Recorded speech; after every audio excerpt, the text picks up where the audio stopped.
अरे अपने आप को प्रभु के चरणों की शरण में दे दे और कर्तव्य का पालन करते हुए भगवत स्मरण कर, बड़ा भला हो जाएगा। राधा वल्लभ भजत भज भली भली सब होए। जितना भला है वो सब भगवान के भजन में है। अगर भजन नहीं किया तो भला नहीं हो सकता। काहे को बोझा लादे है चिंता का, अब आगे क्या होगा वही होगा जो मंगल भवन रचे हैं। बिल्कुल विश्वास करो। सुनो भरत भावी प्रबल बिलख कहो मुनिनाथ, हानि लाभ जीवन मरण जस अपजस विधिहात। जो विधना ने लिख दिया छठी राव के अंग, राय घटे न तिल बढ़े रहुरे जीव निसंग। क्या चिंता करना, चिंतन करो। तुम्हारी ये चिंता भय शोक दुख ये तभी भागेंगे जैसे जैसे श्यामाजू का चिंतन करोगे, जैसे जैसे परमार्थ में आगे कदम बढ़ाओगे तुम निश्चिंत हो जाओगे, निर्भय हो जाओगे, निशोक हो जाओगे। उदासीन जग में रहे, उदासीन कहते हैं ना किसी को मित्र बनाया ना किसी को शत्रु, सब में विराजमान मेरे प्राण प्यारे हरि हैं।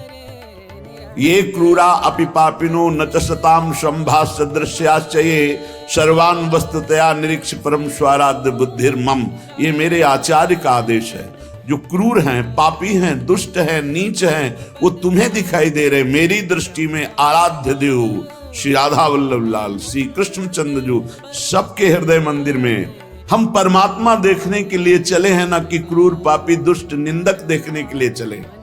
हम साधना कर रहे हैं सब में परमात्मा का अनुभव करने के लिए। जड़ चैतन्य कछु नहीं दिखे, जहां दिखे तहां श्याम खड़े। ये सिद्धि है, ये साधना की परिपक्व अवस्था है कि अपने इष्ट को वासुदेवा स्वरमिति सामहात्मा सुदुर्लभा, हम उस मार्ग के पथिक हैं। सत्संग सुने तो बहुत सावधान होकर सुने, एक एक शब्द रहस्यपूर्ण होता है। भैया चाहे हीटर गर्म करे, चाहे फ्रिज ठंडा करे, चाहे एसी ठंडा वातावरण कर दे या हीटर गर्म वातावरण कर दे, बिजली दोनों में एक ही है। जो देखने वाला है कि हीटर का कारण बिजली, तो कूलर का कारण बिजली, फ्रिज का कारण बिजली, एसी का कारण बिजली, वो केवल बिजली देख रहा है कि इन यंत्रों में चलने की सामर्थ्य नहीं, ये बिजली से चल रहा है। लेकिन उस यंत्र का प्रभाव है कि वो गर्मी फेंकता है, उस यंत्र का प्रभाव शीतलता फेंकता है, पर दोनों का कारण बिजली है। ऐसे ही इस जड़ चैतन्य में, इस सत असत में, इस उच्च और नीच में, महात्मा और दुरात्मा में क्रियाएं जमीन आसमान का अंतर। पर साधक क्रिया दर्शन नहीं करता, साधक कारण तत्व को देखता है। तो कारण श्री हरिवंश भनम, कारण परम तत्व वही है, दूसरा नहीं। तुम्हारी दृष्टि स्थूल को देख रही है, शरीर और क्रियाओं को देख रही है, और संत और साधक भगवत मार्ग के पथिक उस तत्व का दर्शन करने निकले, तभी उन्हें तत्वदर्शी महात्मा कहा जाता है। इसीलिए अनाधिकारी संतों के वचनों का गूढ़ रहस्य न जानकर वो मनमानी आरोप थोप करके उनकी निंदा करके नरकगामी होता है। तो कह रहे हैं उदासीन जग में रहो।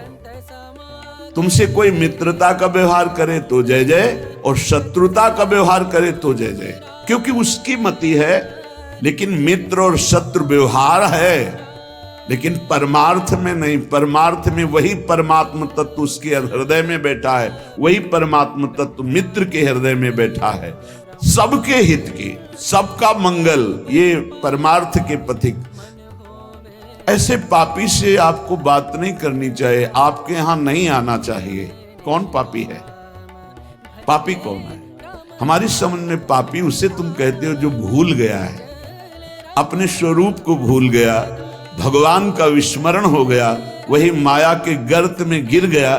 तो हम लोगों का कार्य क्या है? भूले हुए को स्मृति प्रदान करना। ये जो ज्ञान है ये स्मृति प्रदान करता है। नष्टो मोहा स्मृतिर्लब्धा तत्प्रसादान मयाच्युता। तो संतों के हृदय में बैठ के कौन बोलते हैं? गोविंद ही तो बोलते हैं। तो गोविंद की वाणी क्या करती? नष्टो मोहा, मोह का नाश करके और भगवत स्मृति जागृत कर दे। पापी से घृणा मत करो, उसका पाप दूर हो जाएगा तो महात्मा हो जाएगा। कोई दुरात्मा नहीं है, भूल है, भ्रम है, अज्ञान है, अविद्या है, इसका नाश हो जाए तो महात्मा ही है, वो परमात्मा ही है। यही बात समझने के लिए तो साधना की जाती है। इसलिए ना किसी से द्वेष करो, ना किसी से राग, ना किसी से अपनापन, ना किसी से परायापन, सब में एक श्री भगवान विराजमान है। ये सारा संसार स्वयं श्याम सुंदर बने हुए हैं। मत्ता परतरम नान्यत किंचिदस्ति धनंजय, हे अर्जुन मेरे सिवा कुछ नहीं है, मैं ही मैं हूं। तो कह रहे फिर काहे को किसी से बैर करते हो, काहे किसी की निंदा करते हो। वो बैठा मुस्कुरा रहा है सच्चिदानंद की मैं छुपा छुपी का खेल खेल रहा हूं, तू पहचानने चला था, कहां पहचान पाया। मैं इस चादर को ओढ़े हुए जड़ चैतन्य की मैं ही विराजमान हूं, मुझको ढूंढ लो। संत खोजी होते हैं, क्या खोजते हैं? उसी परम तत्व को जो सब में विराजमान है। उपासक अपने में कभी अहंकार न करे। जब अच्छे सद्गुण दिखाई दे तो हरि गुरु का प्रसाद है। अपने से गलती हो जाए तो उसे भगवान की इच्छा ना माने। ये हमारा अज्ञान है, ये हमारी गलती, हमारा दोष है, और उस दोष का प्रायश्चित करे, दंड दे, क्षमा ना करे। दूसरों को भले क्षमा कर दे, अपने मन को क्षमा ना करे। जो अपने मन को सब क्षमा करते, सब दूसरों के जरा से दोष को क्षमा नहीं कर सकते, अपने पहाड़ जैसे पाप को भी क्षमा कर देते। यहां सिद्धांत उल्टा है। परमार्थ का पथिक अपने राय भर के भी दोष को पहाड़ के समान मानकर उसका प्रायश्चित करता है, और दूसरे के पहाड़ के समान दोष को भी राय के समान भी नहीं मानता है। ये परमार्थ के पथिक का स्वभाव होता है। हमारे से अच्छा बन गया श्री गुरुदेव की कृपा, श्री लाडली जी की कृपा। बुरा हो गया ये मेरी गलती, मेरी वासना है, ये मेरा अहंकार है कहीं जो मेरे से गलती करवा दिया। यही बात गोस्वामी तुलसीदास जी कहते हैं। सच्चा साधक कभी क्षमा नहीं करता अपने को, उसको प्रायश्चित गुरुजनों से मिलकर निश्चित करता है। जाओ इतने दिन व्रत रहो, परिक्रमा लगाओ, ये सब दंड मन को मिल रहा है, मन निर्मल होगा। अपने पापों को तो प्रायश्चित नहीं करते, दूसरे की जरा सी गलती को पहाड़ जैसा वर्णन कर देते। ये भगवान के दास नहीं होते, ये भगवत विमुख जन होते हैं। अगर आपके साथ कोई व्यवहार अनुकूल कर रहा है या प्रतिकूल, तो आप क्रिया को मत देखो, अनुकूल प्रतिकूल, कारण तत्व को देखो। हृदय में बैठा हुआ और प्रेरक रघुवंश विभूषण भगवान प्रेरणा कर रहा है। क्यों? तो क्योंकि मुझे अनुकूल प्रतिकूल से ऊपर उठाना चाहता है। इसलिए अनुकूल प्रतिकूल परिस्थिति सांसारिक पुरुष को हर्ष या शोक देती है, लेकिन भक्त को या भगवत मार्ग